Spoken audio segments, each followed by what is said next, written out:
Assalamualaikum warahmatullahi wabarakatuh. Apa kabar anak semuanya? Hari ini kita akan belajar tentang materi IPA.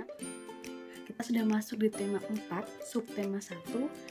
Kita akan belajar tentang sistem peredaran darah. Sebelum kita mulai belajar, marilah kita berdoa terlebih dahulu. Bismillahirrahmanirrahim. Baik, kita mulai saja materi yang pertama. Apa sih yang akan kita pelajari hari ini? Kita akan belajar KD 3.4 tentang menjelaskan organ peredaran darah dan fungsinya pada hewan dan juga manusia. Baik anak-anak semuanya, kira-kira dalam tubuh kita ini apa saja organ yang berfungsi untuk membantu kita dalam sistem peredaran darah? Nah, kita akan pelajari hari ini semuanya. Nah, anak-anakku semuanya, apa yang disebut dengan sistem peredaran manusia itu? Jadi sistem peredaran darah itu merupakan mengalirnya darah yang dipompa oleh jantung di dalam tubuh, dan itu dia tadi yang disebut dengan sistem peredaran darah. Jadi aliran darah yang dipompa oleh jantung itu disebut sistem peredaran darah manusia. Kemudian organ apa saja yang membantu proses peredaran darah dalam tubuh kita? Jadi ada 3 organ penting, 3 organ vital yang membantu sistem peredaran darah manusia, yaitu jantung tentunya, di sini ya jantung, kemudian pembuluh darah dan juga darah. Dan satu lagi ada juga paru-paru, itu juga masuk dalam organ yang membantu dalam proses peredaran darah kita. Tapi yang utama 3 ini ya, jantung, pembuluh darah dan juga darah. Baik, kita masuk ke organ yang pertama, yaitu jantung. Karena semuanya jantung itu besarnya segini ya. Jadi dia sesuai besar jantung itu sama dengan satu genggaman tangan kita, seperti itu. Dia terletak di dada kita sebelah kiri. Jadi kalau misalkan anak terasa deg-degan itu biasanya di sebelah kiri ya. Itu adalah jantung kita yang seperti itu. Kemudian dalam struktur dalam jantung itu seperti apa, kita akan coba dulu ya. Nah, di sini ya. Jadi jantung itu kalau misalkan dibelah, dalamnya akan seperti ini. Ini adalah bagian dalam dari jantung. Nah, jantung itu terdiri dari 4 ruang. Nah, yang ini adalah serambi ya, atrium. Atrium itu serambi. Ini serambi kanan, ini serambi kiri. Kemudian di sini ventricle itu adalah bilik. Jadi ada bilik kanan dan juga bilik kiri. Kemudian yang biru itu adalah pembuluh ya. Biru dan merah ini adalah pembuluh. Kalau yang biru ini pembuluh vena, sedangkan yang ini ada pembuluh vena atau pembuluh balik. Kemudian yang merah ini adalah pembuluh arteri atau pembuluh nadi, seperti itu. Nah, jantung adalah organ tubuh manusia yang berfungsi memompa darah ke seluruh tubuh. Ingat ya, fungsi jantung itu untuk memompa darah. Kemudian jantung memompa darah itu dengan 2 cara, yaitu kontraksi dan juga relaksasi secara bergantian, sehingga terasa berdenyut seperti itu dalam rongga kita, dalam rongga dada sebelah kiri seperti itu. Kemudian seperti tadi yang sudah Bu Guru sampaikan, kalau ukuran jantung itu kira-kira sebesar kepalan tangan pemilik.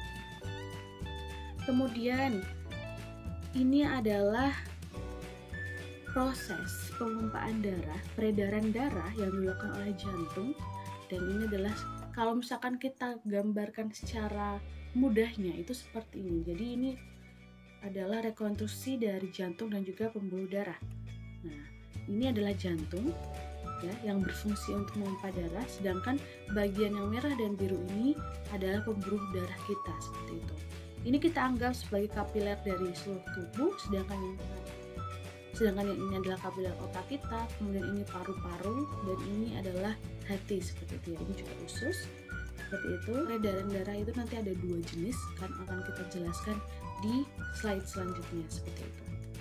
Kemudian antara bagian kanan dan kiri jantung, nah ini bagian kanan dan kiri jantung itu dibatasi oleh sebuah sekat ya, yang disebut katup jantung. Ini di sini katup jantungnya, seperti itu. Kemudian katup jantung ini berfungsi untuk mencegah ya. Jadi ini mencegah bercampurnya darah yang mengandung oksigen dan juga yang mengandung karbon dioksida. Bagian-bagian pada jantung tadi sebenarnya kita sudah sampaikan sedikit. Nah, kita akan coba lebih detail lagi. Ini yang sebelah sini tadi, ini ya, ini adalah serambi kanan. ini jantung yang sebelah sini adalah jantung sebelah kanan, sedangkan yang sebelah sini adalah jantung sebelah kiri. Nah, serambi itu yang di atas ya. Jadi serambi kanan dan juga serambi kiri itu letaknya yang di bagian atas. Sedangkan yang bagian bawah itu adalah bilik ya. Jadi serambi kanan ini fungsinya untuk menerima darah yang kaya CO2 dari seluruh tubuh seperti itu. Ya, fungsinya untuk menerima darah yang kaya akan CO2. Kemudian bilik kanan ini berfungsi untuk memompa darah yang kaya CO2 ke paru-paru. Jadi dari darah ini nanti yang dari serambi kanan ini akan masuk ke bilik kanan seperti itu. Kemudian yang sebelah kiri sini adalah serambi kiri. Nah, dia berfungsi untuk menerima darah kaya oksigen atau O2 dari paru-paru. Selanjutnya ini sebelah sini adalah bilik kiri. Nah, bilik kiri ini berfungsi untuk memompa darah kaya oksigen ke seluruh tubuh. Jadi anak-anakku semuanya, bagian jantung yang disebut bilik atau atrium ini ya, jadi bilik ini berfungsi untuk pemompaan darahnya tuh di bilik yang memompa darah. Nah, kalau jantung yang sebelah kanan yaitu serambi kanan juga bilik kanan itu mengandungnya CO2 semua ya, karbon dioksida dua-duanya. Sedangkan yang sebelah kiri, jantung yang sebelah kiri yaitu serambi kiri maupun bilik kiri itu mengandung oksigen. Diingat-ingat ya. Kemudian yang selanjutnya ini yang pembuluh warna merah ini adalah pembuluh darah ya, yang bagian biru dan juga merah. Kalau yang merah ini adalah pembuluh darah nadi atau pembuluh arteri, dia yang mengalirkan darah dia yang mengalirkan atau yang membawa darah kaya oksigen. Sedangkan kalau pembuluh balik itu yang membawa karbon dioksida seperti itu ya. Jadi dia kalau pembuluh balik itu atau pembuluh vena ini yang kembali ke jantung, sedangkan kalau yang arteri atau pembuluh ini yang keluar dari jantung pembuluhnya. Kita masuk ke yang selanjutnya. Nah, ini adalah pembuluh darah yang tadi Ibu sampaikan.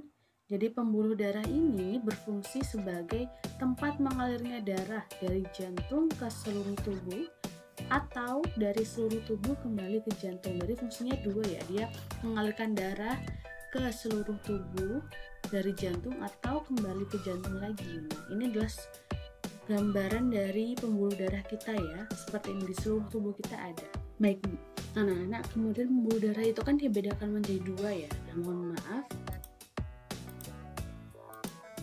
ini terbalik ya antara vena dan arteri. Nah, kalau vena atau pembuluh balik itu dindingnya tipis dan juga kurang elastis ya, dan dia ini arah alirannya itu menuju jantung. Kemudian tekanannya kuat, jika misalkan terpotong darahnya akan memancar dari kita. Dan isi darah dari vena ini dia mengandung karbon dioksida, kecuali vena pulmonalis atau vena yang berasal dari paru-paru.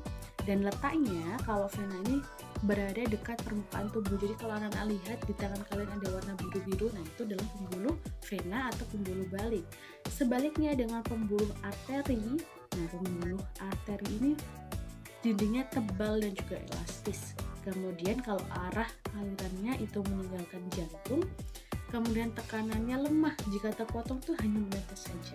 Kemudian isi darah dari arteri atau pembuluh nadi itu banyak mengandung O2 kecuali arteri pulmonalis. Arteri pulmonalis itu arteri yang menuju jantung karena dia kaya karbon dioksida ya, mengandung karbon dioksida, sedangkan letaknya itu lebih dalam kalau misalkan arteri. Nah, arteri yang berada di dekat jantung itu merupakan arteri terbesar atau pembuluh nadi terbesar yang biasa disebut dengan aorta. Kita lanjut. Nah, ini bagian dari peredaran darah yang ketiga yaitu paru-paru. Nah, paru-paru ini berperan dalam penyuplaian oksigen ke dalam darah. Jadi ini bentuknya ya, kalau jantung kan hanya segenggaman kita, dan ini paru-paru tadi ke darah yang kaya CO2 dari bilik kanan ini dipompa, kemudian masuk ke paru-paru. Nah, di paru-paru itu tadi terjadi pertukaran ya, pertukaran udara di alveolus tadi ya. Nah, di paru-paru ini ditukar, dan tadinya darah kayak CO2 ditukar menjadi O2, sehingga darah yang sudah mengandung O2 kemudian diantarkan oleh pembuluh darah. Nah, pembuluh darah balik menuju ke bilik kiri. Itu adalah fungsinya paru-paru, jadi penyuplaian oksigen dalam darah kita seperti itu, sehingga nanti bisa diedarkan ke seluruh tubuh. Selanjutnya, peredaran darah manusia itu dibedakan menjadi dua. Apa saja? Yang pertama adalah peredaran darah besar, di mana peredaran darah besar ini terjadi ketika darah yang sudah mengandung oksigen ini diedarkan ke seluruh tubuh. Nah, gimana caranya? Peredaran darah besar ini dilakukan oleh bilik. Jadi kalau pemompaan darah itu selalu dari bilik ya. Peredaran darah besar itu dari bilik kiri ini ya. Ini bilik kiri. Kemudian nanti akan diedarkan oleh aorta, ini aorta, ke seluruh tubuh, kapiler seluruh tubuh ya. Ke otak, ke tangan, kemanapun ke seluruh tubuh. Kalau sudah, dia akan kembali ke serambi kanan. Jadi darah dari bilik kiri masuk ke vena, masuk ke aorta atau pembuluh darah nadi, kemudian diedarkan ke seluruh tubuh kita, dan nanti kembali lagi ke serambi kanan. Jadi kalau dari bilik kiri nanti kembalinya ke serambi kanan. Dan ingat, peredaran darah besar itu dilakukan oleh bilik kiri.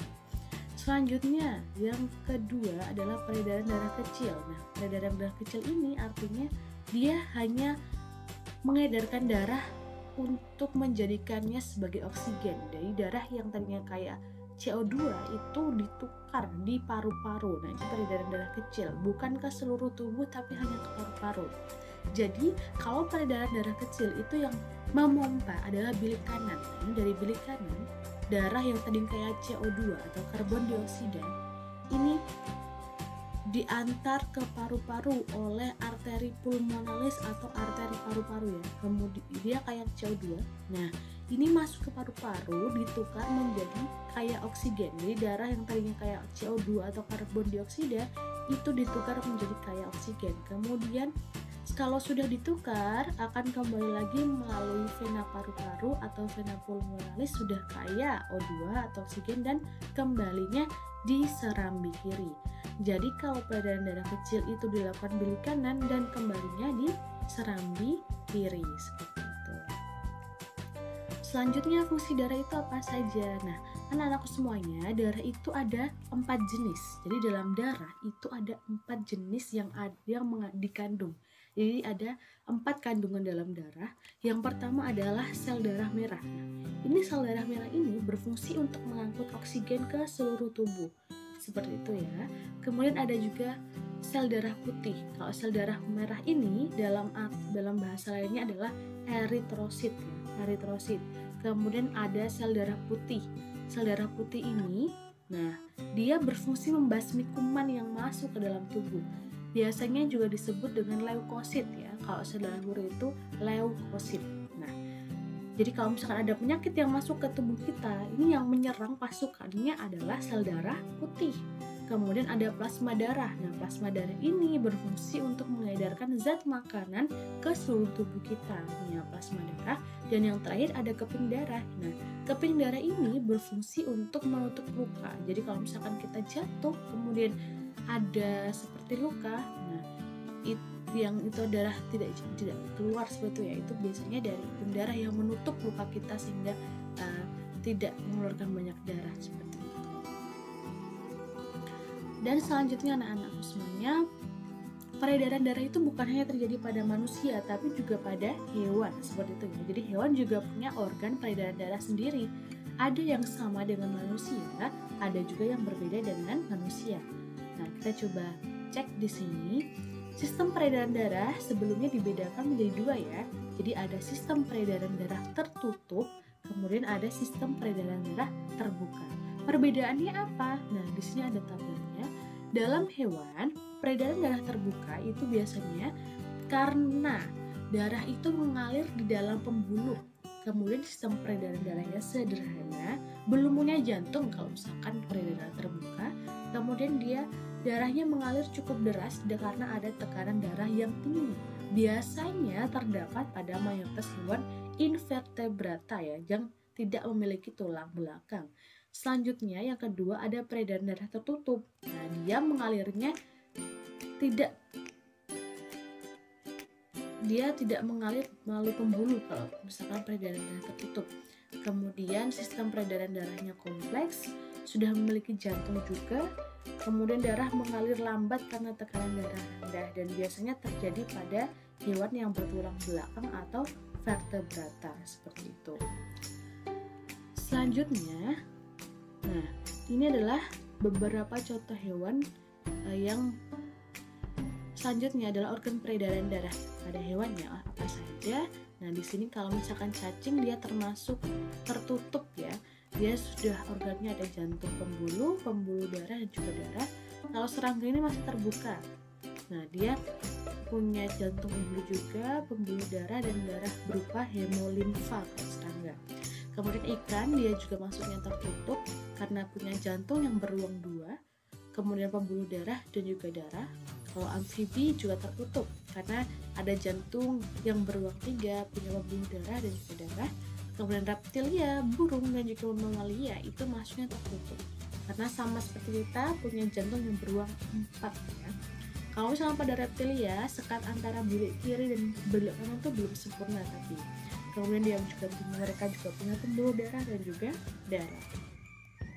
Kita coba bahas sedikit tentang burung. Nah, ini sistem peredaran dalam burung ya. Jadi ini bagian jantungnya burung itu seperti ini, dalamnya adalah seperti ini ya. Jadi kalau misalkan di sini, nah jantungnya ini jantungnya si burung itu berfungsi untuk mempakan darah ke seluruh tubuh ya. Kemudian ini pembuluh darahnya itu tempat untuk mengalir juga darah dari jantung ke seluruh tubuh maupun dari seluruh tubuh kembali ke jantung. Dan sama seperti manusia juga, kalau misalkan paru-parunya itu menyuplai oksigen ke dalam darah seperti itu. Ini adalah sistem peredaran darah dari burung. Nah, ini bilik sekatnya ya, serambinya di sini, bilik sekatnya di sini. Sekatnya. Nah, kemudian kita lanjut ke serangga. Kalau serangga ini dia tadi kan punya peredaran darah terbuka dan juga jantung serta pembuluh darah. Struktur jantung pada serangga masih sangat sederhana sehingga jantungnya itu disebut dengan jantung pembuluh. Kemudian yang terakhir adalah ikan. Ikan ini punya sistem peredaran darah tertutup. Nah, jantungnya ini punya 2 ruang, yaitu satu serambi dan juga satu bilik. Kemudian bilik memompa darah ke arah insang untuk mengambil oksigen lalu diedarkan ke seluruh tubuh. Serambi kemudian menerima CO2 dari seluruh tubuh. Hampir sama fungsinya seperti peredaran darah manusia. Namun dia hanya memiliki 2 ruang saja ya, satu serambi dan satu bilik. Baik anak-anakku semuanya, kemudian untuk hari ini penugasannya anak akan mengerjakan live worksheet. Nah, jadi anak-anak nanti mengerjakan live worksheet dari link yang sudah diberikan guru. Nanti ada 3 kuis menentukan nama gambar, kemudian menentukan ciri-ciri pembuluh darah, dan menjodohkan bagian sistem peredaran darah. Nah, jadi tugasnya sesuai link, dan karena ini tidak masuk ke database guru nantinya, sehingga wajib sekali nanti ketika mengumpulkan di Google Classroom itu untuk di screenshot. Hasil nilainya nanti kan ada di pojokan kiri. Nah, nanti wajib di screenshot oleh anak-anak semuanya, seperti itu ya. Bentuknya seperti ini. Anak-anak nanti kalau misalkan pakai handphone, di sini diklik nama siswanya, misalkan Alfiah Nurul Utami, nama lengkap ya. Kemudian kelasnya itu 5 sidik misalkan seperti itu.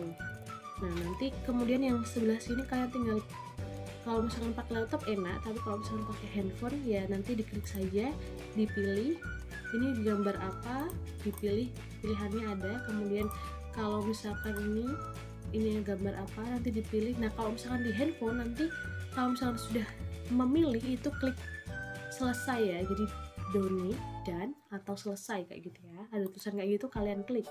Nah, untuk kegiatan yang kedua nanti kalian membedakan pembuluh nadi dan pembuluh balik atau vena dan juga arteri, tinggal diklik saja memilih yang mana. Nah, kayak gitu ya, nanti dipilih misalkan seperti ini. ini cuma asal ya. Nah misalkan kayak gini, yang sebelah sini juga dipilih mana yang benar, nah kayak gitu. Nah yang ketiga, kegiatan ketiga ini kita melengkapi bagian-bagian, kita jodohkan setelah kiri yang mana, misalkan yang sini, oh ya, kemudian kapiler paru-paru yang mana, misalkan ini, kemudian kapiler yang mana, misalkan ini. Nah nanti kalian masukkan satu-satu sesuai yang sudah kalian ketahui. Kalau sudah selesai nanti klik finish. Nah kalau merah itu berarti salah ya, ini kan salah, kalau hijau benar. Nah, nanti di sebelah sini ada nilainya. Nah ini yang kalian screenshot itu nanti sebagian sini dan dikumpulkan di Google Classroom ya, wajib dikumpulkan dalam bentuk screenshot nilai ini, seperti itu. Anak-anak itu tadi yang kita pelajari untuk hari ini. Jangan lupa hasil pengerjaannya wajib di screenshot ya dan dikirimkan ke Google Classroom penugasannya. Untuk hari ini cukup sekian dulu, marilah kita membaca hamdalah bersama-sama. Alhamdulillahirrahmanirrahim. Terima kasih, tetap semangat. Sampai berjumpa di hari Rabu besok. Waalaikumsalam. Wassalamualaikum warahmatullahi wabarakatuh.